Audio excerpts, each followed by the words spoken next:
Hi everyone, Jamie Humphries here and welcome to this introduction to rock guitar. In this guide, we're going to be taking a look at some of the fundamental elements that form the sound of rock guitar and introducing them to you in a nice, easy to follow guide. We're going to be looking at a variety of different techniques and approaches that really have a focus on the sound of rock. We're also going to be looking at sounds, looking at how you can create a rock guitar tone, as well as how you can embellish your tone with different types of effects and how they really affected the sound of rock through the different eras. But the main core of this guide is focusing on getting you started within the genre and giving you the tools to be able to achieve the sound of rock. Now, there are loads of interactive lessons within this guide that will get you playing and get you started. Now, don't worry, if you don't have an electric guitar, you can play these ideas on an acoustic guitar, but of course, it's going to sound a lot more like rock guitar if you take your guitar, plug it into your amp, and crank up the gain. Okay, so let's get started.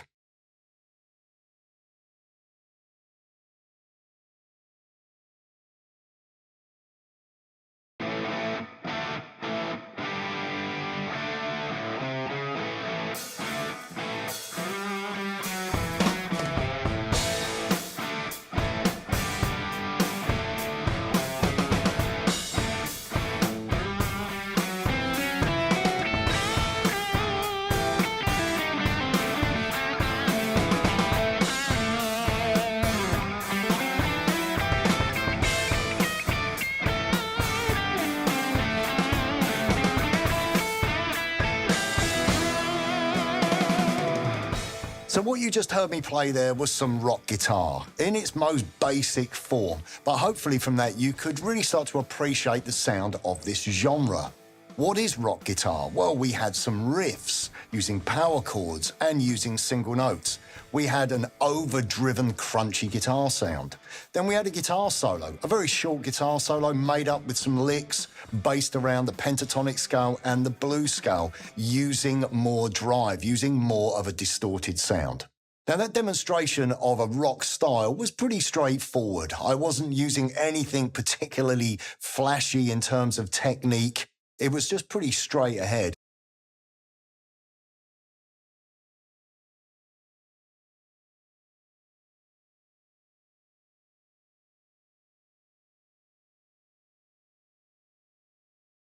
And hopefully from that demonstration, you can see how you can achieve a rock guitar sound and style with ease.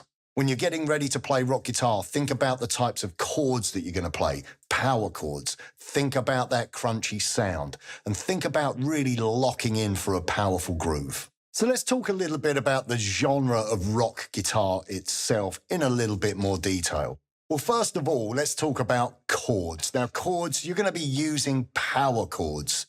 I don't want to go into any detail about what a power chord is. We're going to be talking about that when we get more into the lessons. But power chords have a very thick sound about them, especially if you play them with a driven tone.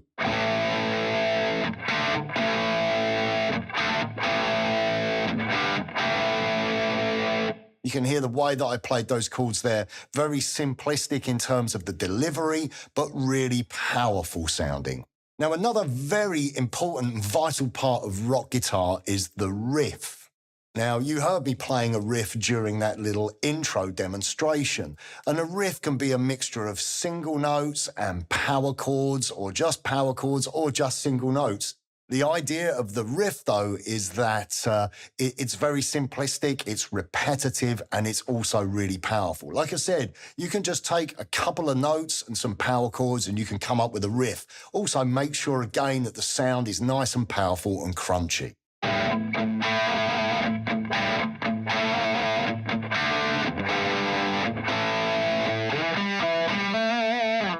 I came up with a little riff there, just two notes and a couple of power chords, but you could hear straight away that had the foundation of something musical, and it very much had a rock sound about it. Now, another area of rock guitar that will need some focus and something we're going to be covering in this guide are the choices of scales that you will use. Now, Although rock guitar can become quite deep and quite involved and can use all manner of weird and wonderful scales, at the heart of rock music, we have the humble pentatonic scale.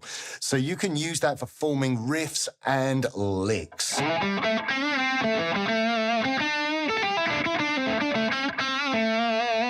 You know, playing it with a little bit of attitude, mixing in some other technique and playing it with that driven tone will give you a rock sound. Now, another scale that can be used in rock is the blues scale, and this is just an extension of the minor pentatonic scale.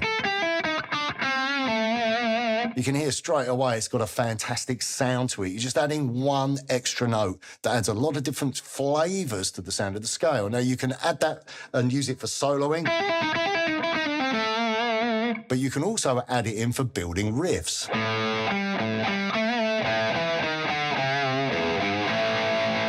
You know, it's got a great sound about it, and if you play it with that power and that attitude and that driven sound, you will be able to easily achieve a rock sound.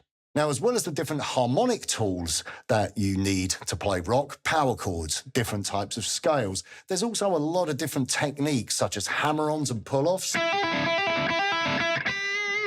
string bending, picking, even two-handed tapping, pinched harmonics.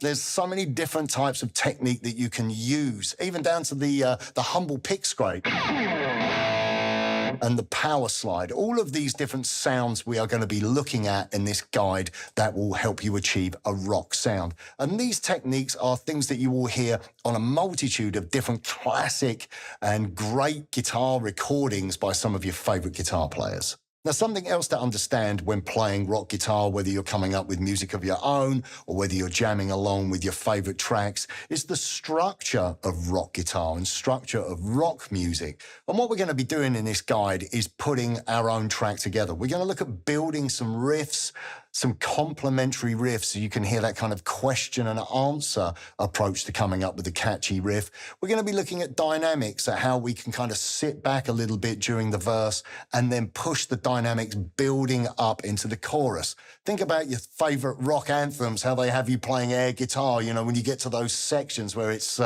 you know, the song builds. So understanding, you know, the subtleties of playing rock guitar. And we're also going to be looking at the solo as well and how you can piece a track together.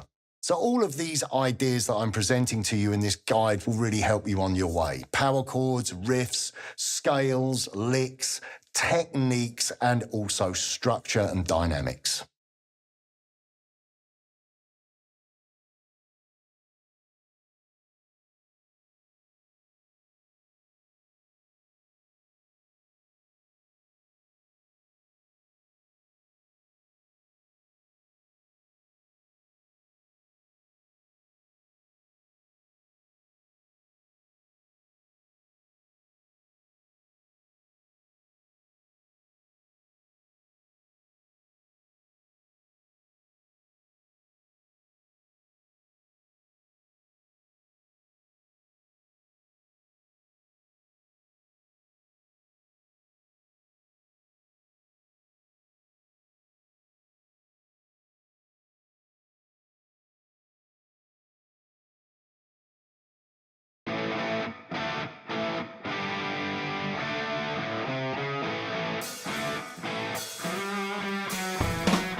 Now, before we get started in our lessons, I think it's kind of nice to talk a little bit about the history of rock and look at some of the key players that have helped shape the genre throughout rock music history. Now, I think it's pretty much safe to say that the godfather of rock guitar is Chuck Berry.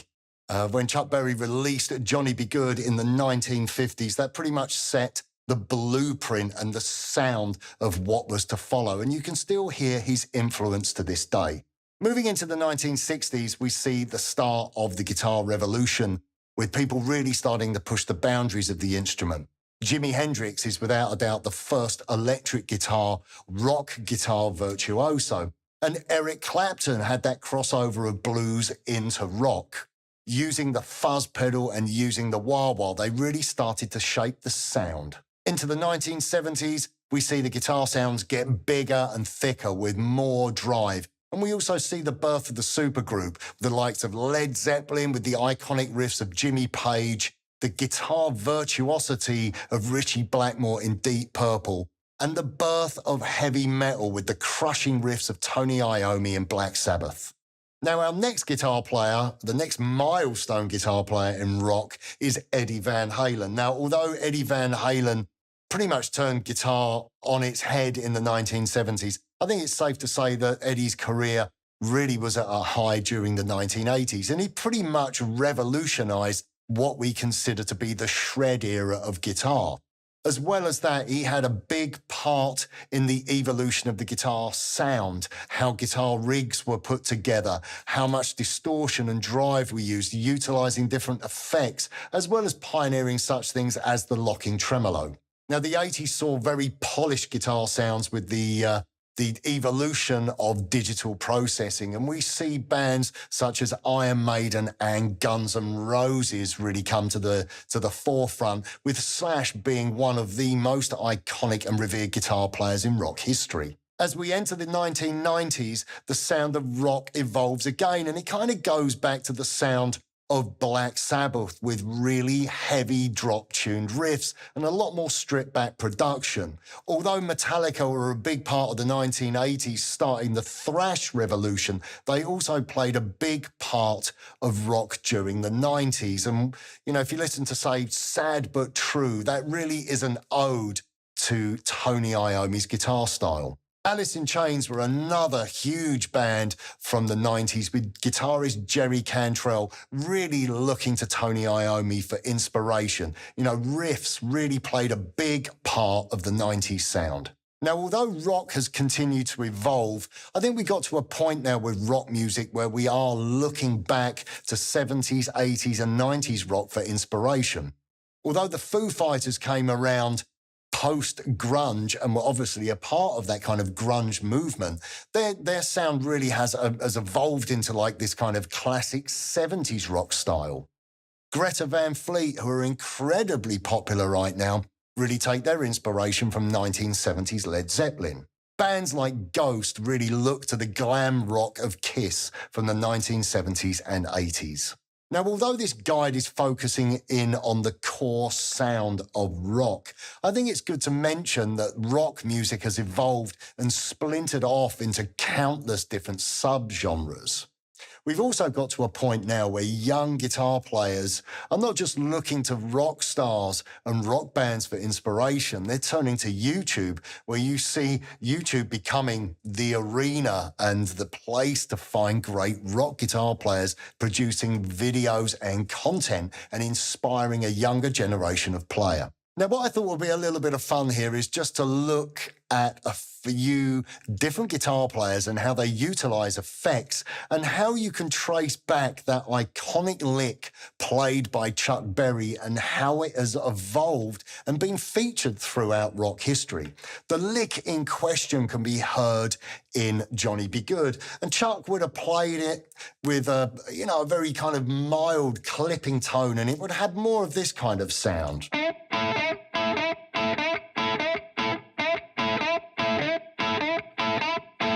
So now let's take that Chuck Berry lick. Let's change the sound. Let's change the delivery. Let's change the phrasing slightly and the way that we execute the lick. Let's try adding a wah-wah pedal and a fuzz, and you can hear how Jimi Hendrix might have played this lick.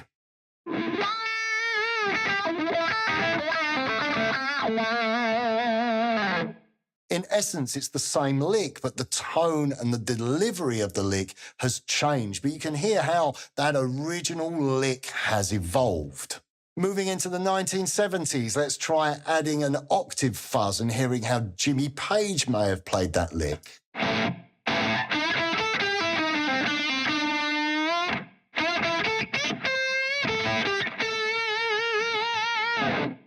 Again, in essence, it's the same lick. The phrasing is slightly different, but the tone has changed where we're using the octave fuzz.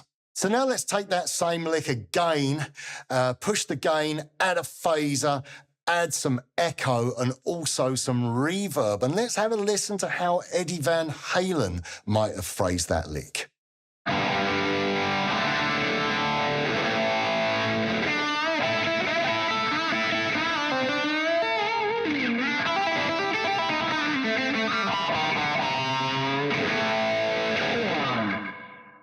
Now let's see how Slash might have played that lick. Again, we're just continuing that timeline and looking at how these guitar players, the phrasing, as phrasing developed and as tone developed. We're using a digital delay here. We're backing down the tone, giving us a nice smooth sound.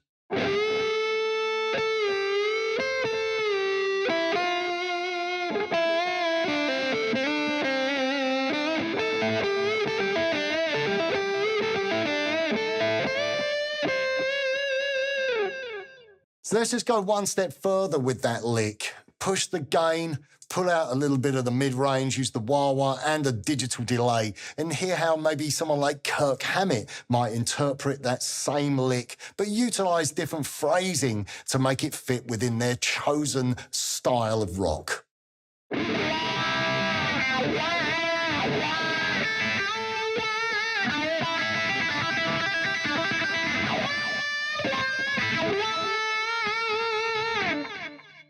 Now, obviously, the techniques have changed and the sounds have changed, but hopefully you can hear, you can take a very simple figure and you can trace how that one lick has been featured through the guitar playing style and the different eras and the different tones and the different techniques that really define those specific eras within rock music.